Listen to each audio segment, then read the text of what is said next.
بسم اللہ الرحمن الرحیم۔ السلام علیکم ورحمۃ اللہ وبرکاتہ۔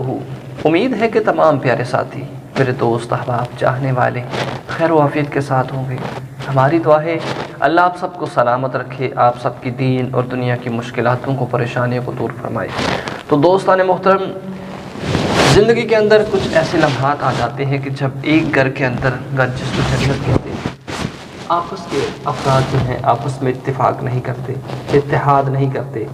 جس کو بھی بلایا جاتا ہے، جس سے بات کی جاتی ہے، تو بولنے والا بڑے ہی غصے میں، بڑے برے لہجے کے ساتھ ایسا برتاؤ کرتا ہے، ایسا پیش آتا ہے کہ دل ہی نہیں کرتا کہ ان کو بلایا جائے۔ اس کی بہت ساری وجوہات ہیں۔ دوستان محترم، اگر آپ چاہتے ہیں کہ جب ایسے حالات آ جائیں کہ جب گھر کے افراد جو ہیں آپس میں اتفاق نہیں کر رہے، ان کا آپس میں اتحاد نہیں ہے، آپس میں محبت نہیں ہے، آپس میں نفرتیں بڑھ رہی ہیں، دوریاں پیدا ہو رہی ہیں، تو ان حالات کے اندر اگر آپ سمجھداری سے کام لیں تو یہ والا عمل کریں، انشاءاللہ اللہ کے فضل و کرم سے آپ کا گھر جنت بن سکتا ہے۔ افراد کے اندر جب آپس میں اتفاق نہیں ہوگا، محبت نہیں ہوگی، تو گھر کا ماحول بہت زیادہ خراب ہو جاتا ہے۔ تو دوستان محترم، اس سے پہلے اگر آپ ہمارے چینل پر نئے ہیں تو چینل کو سبسکرائب کریں، ویڈیو کو لائک کریں اور ایک پیارا سا محبت بھرا کمنٹ بھی ضرور کیا کریں، اور بیل آئیکن کو بھی ضرور دبا لیجیے گا تاکہ نئی ویڈیو کا نوٹیفیکیشن آپ کو بر وقت ملتا رہے۔ تو دوستان محترم، ایسے حالات کیوں آتے ہیں؟ سب سے پہلے تو یہ ہمیں جاننا ہے۔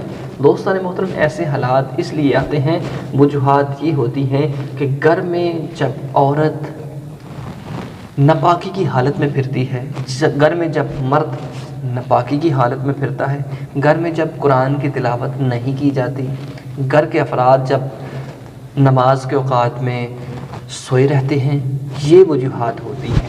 گھر کا حالات، گھر کا ماحول کیوں خراب ہوا، یہی سب سے اہم وجہ ہے۔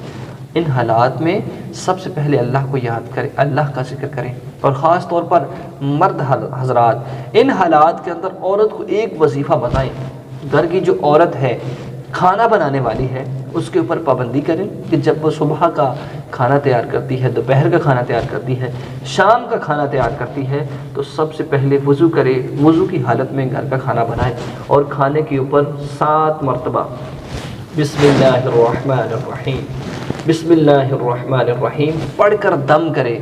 دم جب کر دے گی تو یقین جانیے گھر کے افراد جو ہیں آپس میں اتفاق کے ساتھ پیش آئیں گے، اتحاد کے ساتھ پیش آئیں گے، اور گھر کے جتنے بھی افراد ہیں ان کو روزانہ تلقین کیا کریں کہ کثرت کے ساتھ استغفار کیا کریں اور نماز کی پابندی کیا کریں، گھر میں روزانہ تلاوت کلام پاک کیا کریں، اور خصوصاً جب اذان ہوتی ہے، اذان کو ادب کے ساتھ سنا کریں۔